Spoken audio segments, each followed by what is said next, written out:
आपल्या चॅनलवर सगळ्यांचं अगदी मनापासून स्वागत आहे.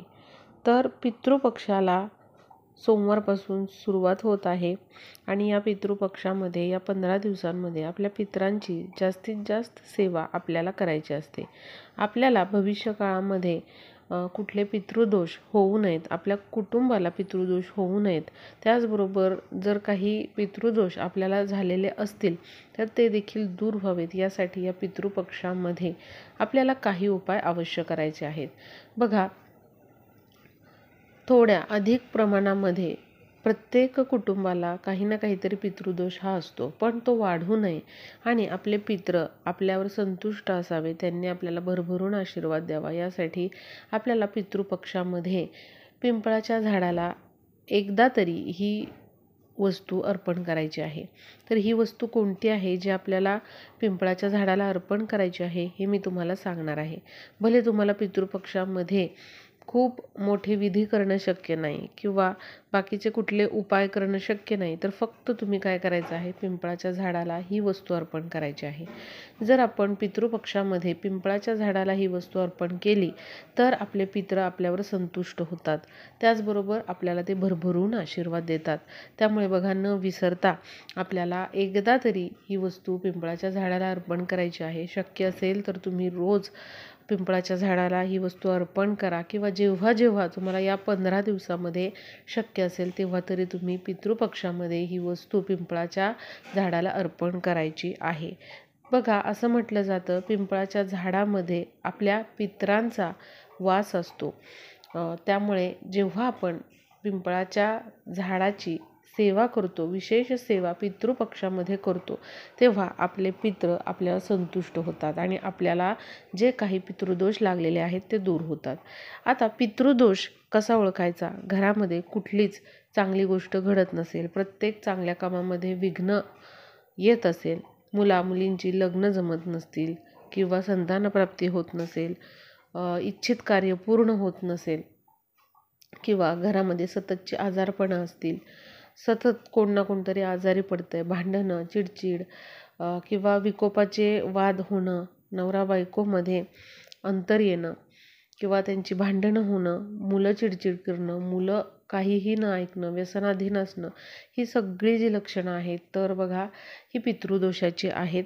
त्यामुळे बघा, या पितृ पंधरवड्यामध्ये शक्य होईल त्या दिवशी तरी पिंपळाच्या झाडाला ही वस्तू अर्पण करण्याचा प्रयत्न करा. रोज शक्य असेल तर रोज करा, रोज शक्य नाही आहे तर अगदी एकदा जरी तुम्ही पिंपळाच्या झाडाला ही वस्तू अर्पण केली तरी बघा आपल्या पितरांचे भरभरून आपल्याला आशीर्वाद मिळतात. ज्याप्रमाणे आपल्या कुलदेवांचा आशीर्वाद आपल्यावर असणं महत्त्वाचं आहे, त्याचप्रमाणे आपल्या पितरांचा आशीर्वाद असणं देखील महत्त्वाचं आहे. कारण बघा, पितरांमुळेच आपल्याला जे काही जीवन मिळालेलं आहे तर ते आपल्या पितरांमुळेच असतं.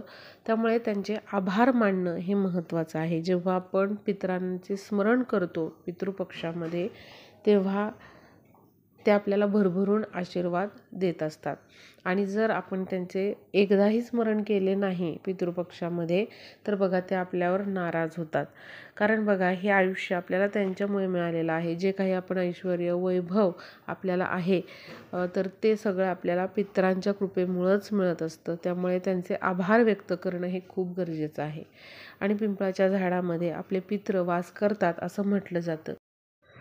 त्यामुळे तुम्हाला कोणतीही सेवा पितृपक्षामध्ये आपल्या पितरांची करणं शक्य झालं नाही तर पिंपळाच्या झाडाची ही सेवा करायला चुकवू नका. भले तुम्ही मुख्य घरापासून तुमच्या लांब राहताय, शहरात राहताय, तिथे कुठेही पिंपळाचं झाड असेल तिथे जायचं आहे आणि ही वस्तू आपल्याला अर्पण करायची आहे.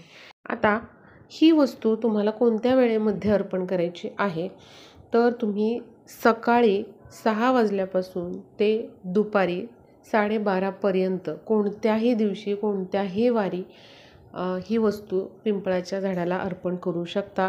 पण अगदी संध्याकाळी 5-6च्या पुढे आपल्याला हा उपाय करायचा नाही. तुम्ही दुपारी 12:30-1 वाजेपर्यंत हा उपाय करू शकता. तर बघा, आपल्याला काय करायचं आहे, पिंपळाच्या झाडाजवळ जायचं आहे आणि तिथे गेल्यानंतर आपल्याला सगळ्यात महत्त्वाचं काम करायचं आहे ते म्हणजे तिथे आपल्याला एक दिवा प्रज्वलित करायचा आहे. मोहरीच्या तेलाचा दिवा तुम्ही न विसरता अवश्य या पितृपक्षामध्ये पिंपळाच्या झाडासमोर लावायचा आहे. आपल्या पितरांचं स्मरण करायचं आहे आणि ओम पितराय नमः या मंत्राचा जप तुम्ही कमीत कमी 11 वेळा तिथे करायचा आहे. त्यानंतर बघा, घरून जातानाच आपल्याला थोडंसं दूध न्यायचं आहे आणि पाणी न्यायचं आहे. आणि दूध, पाणी आणि त्याचबरोबर थोडेसे काळे तीळ त्यामध्ये मिक्स करून आपल्याला पिंपळाच्या झाडाला ते अर्पण करायचे आहे. हे करत असताना देखील पितरांचं स्मरण करा. आणि त्याचबरोबर आपल्याला तिथे पिंपळाच्या पानावर किंवा केळीच्या पानावर तुम्हाला दही भात ठेवायचा आहे.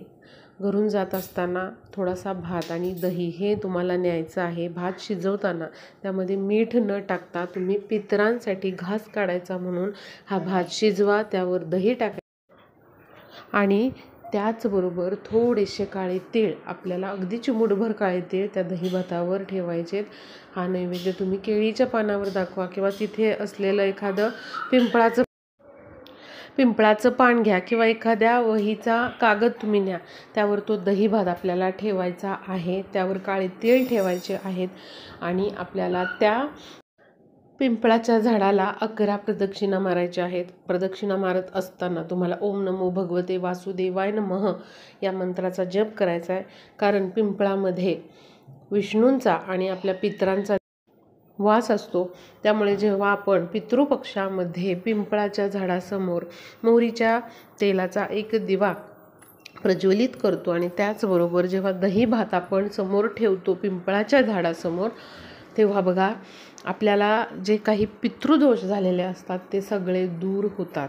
आपल्या पितरांचं स्मरण करून जेव्हा आपण दही भात हा तिथे अर्पण करतो, तेव्हा आपल्या पितरांपर्यंत तो घास पोहोचत असतो. आणि जो दिवा आपण मोहरीच्या तेलाचा लावलेला आहे पितरांसाठी, त्यामुळे आपल्या पितरांना मोक्ष प्राप्त होतो, सद्गती मिळत असते आणि त्याचबरोबर आपले आयुष्य देखील त्यामुळे उजळून जात असते.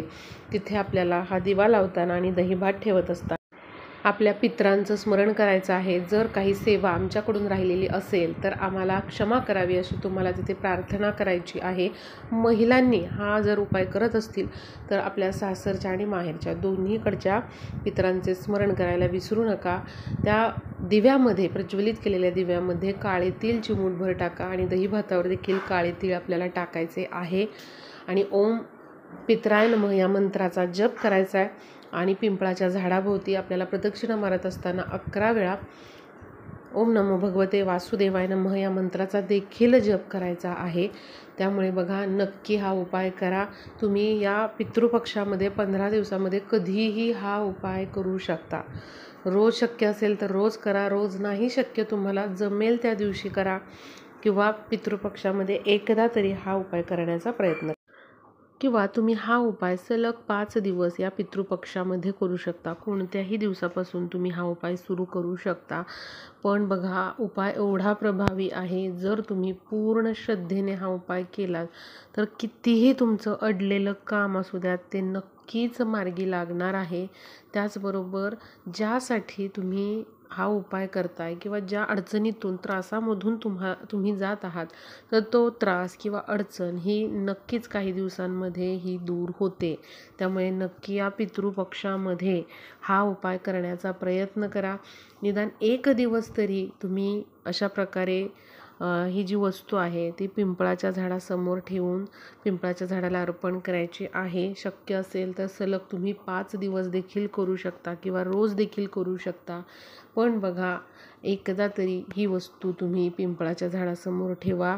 यामुळे बऱ्याच प्रमाणामध्ये पितृदोष हे दूर होतात, अडलेली कामे मार्गी लागतात, आपल्या मुलाबाळांच्या कामामधल्या अडचणी दूर होतात आणि आपली कामं देखील मार्गी लागतात. तर नक्कीच हा उपाय तुम्ही पितृपक्षामध्ये 5 दिवस करा किंवा 1 दिवस करा किंवा जमेल त्या दिवशी तरी करण्याचा प्रयत्न करा. आणि हा उपाय करताना तुम्ही सकाळपासून दुपारी 12-12:30 वाजेपर्यंत करू शकता. अगदी रात्री आपल्याला हा उपाय करायचा नाही. महिलांना हा उपाय करणं शक्य नसेल तर घरातील इतर व्यक्तींकडून तुम्ही करून घेऊ शकता, पण त्या कुटुंबातील सदस्य असाव्यात याची काळजी घ्या. आणि व्हिडिओला जास्तीत जास्त शेअर करा, म्हणजे सर्वांना हा उपाय जो आहे तर तो या पितृपक्षामध्ये करता येईल.